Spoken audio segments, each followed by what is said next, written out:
Тэгэхээр миний хувьд нэг асуулт тавьсан байгаа хоёр хуваагаад асууж болно шүү дээ, тий? Бүжээ дарга. За, нэгдүгээрт болохоор Эрдэнэс одоо бид нар ингээд нүүрсний хулгайг яриад байгаа. Өмнө нь чуулган дээр ч гэсэн бид урдаад өнгөрсөн энэ бүх нүүрсний хулгайтай холбоотой асуудал бол цэвэр Эрдэнэс 5-7 гэдэг компанийг тойрч байгаа асуудал. Өөрөөр хэлэх юм бол Эрдэнэс 5-7 гэдэг компани дээр санхүүгийн удирдлага, хяналт муу нөгөө талаасаа тухайн компани ашигт ажиллагааг үл хамааран бусад ямар ч төслүүд рүү нүүрсээр төлбөр хийх, бартер хийх энэ боломжуудыг бий болгодог, офтек гэрээнүүд байгуулдаг.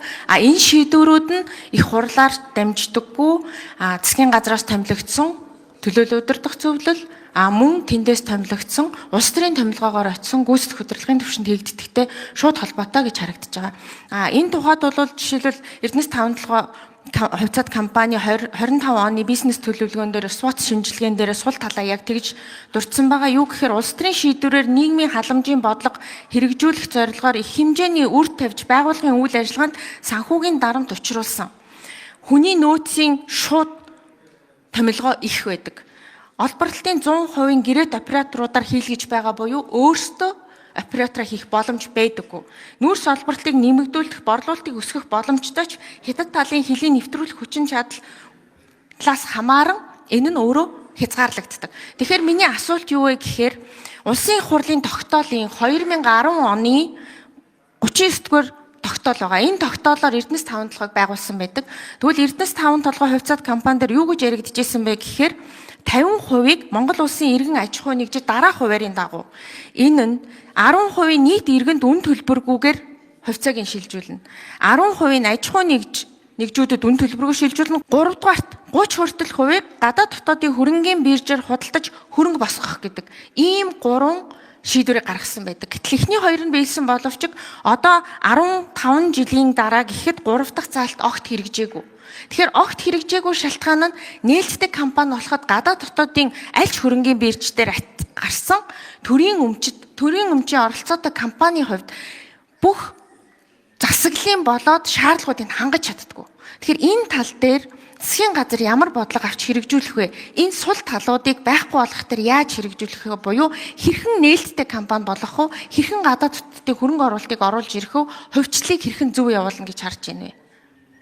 За засгийн газраас энэ авилгал хэлэх хулдаа тэмцэх, нүүрсний хулгайтай тэмцэхийн тулд зохис бодлого хэрэгжүүлж байгаа гэсэн бодлогын орчинд бол энэ нээлттэй тод байдлыг бий болгож компаниудыг хувьчлах, олон нийтийн хяналтанд оруулах, олон нийтийн компани буюу паблик компани болгох ийм зорилтыг хэрэгжүүлж байгаа. За ийм зорилт тавьж ажиллаж байгаа. За энэ хүрээнд нүүрсний хулгайтай холбоотойгоор төрийн чиг компаниудын үйл ажиллагааны ил тод ус байдал, менежмент хариуцлагагүй байдлаас үүдэлтэй governance-ийн проблем бий болсон юм байна. За ийм учраас Эрдэнэс 5-7 дээр бид нар эхний ээлжинд нээлттэй хувьцаат компани болох цогц төлөвлөгөөг боловсруулж байна. Цагаан сарын төлөвлөгөөгөө зарж боловсруулж хэрэгжүүлэх таалбар өгсөн. Үүний тулд та бүхнийг төсөвтэй хамт өргөн мэдүүлсэн улсын хурлын тогтоолыг баталчихыг хүсэж байна. Энэ тогтоолын дагуу бид нээлттэй хувьцаат компани болохын тулд олон улсын эрх хүчний компаниар аудит хийлгэсэн байх хэрэгтэй болж байгаа. Аудитлж яаж. Тэгээ олон улсын стандартад нийцүүлэх хэрэгтэй. ISO стандартаар паблик компани бүх стандартыг нийцсэн засаглалын шинэ стандартыг бүрэн нэвтрүүлж дуусгах хэрэгтэй. Энэ тохиолдолд Эрдэнэс 5-7 маань олон нийтийн хувьцаат компани болох нөхцөл боломж бүрдэнэ. Үүний тулд дотоодын хөрөнгийн бирж дээр хувьцаагаа бүртгүүлэхтэй холбоотой хууль эрх зүйн орчин нийцүүлсэн үе шатаа төлөвлөгөө боловсруулж хэрэгжүүлнэ. Улсын хурлаар ч гэсэн бас өөрчлөлт оруулах, батлуулах асуудал гарч байна. Саяны дурдж байгаа тогтоолууд чинь гарсан 5-7 10-20 тогтоолын зөвхөн нэг нь.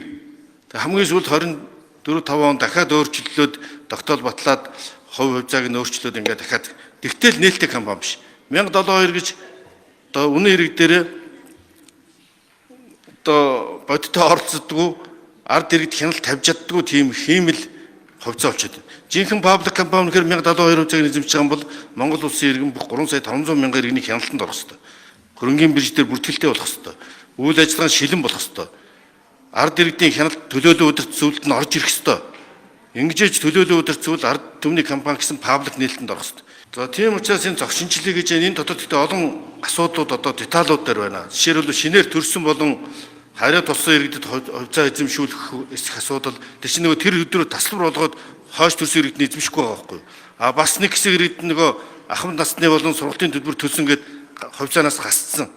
Ийм нэг зөрүүтэй асуудлууд үүсчээд иргэдийн өмчлөлтэй холбоотой суур асуудлуудыг улсын хурлын дэвшинд шийдвэрлэхгүй бол засгийн газрын дэвшинд шийдвэрлэх боломжгүй болчиход хоёр дахь зах зээл хувьцааг нь гарах боломж хязгаарлагдчихад байгаа.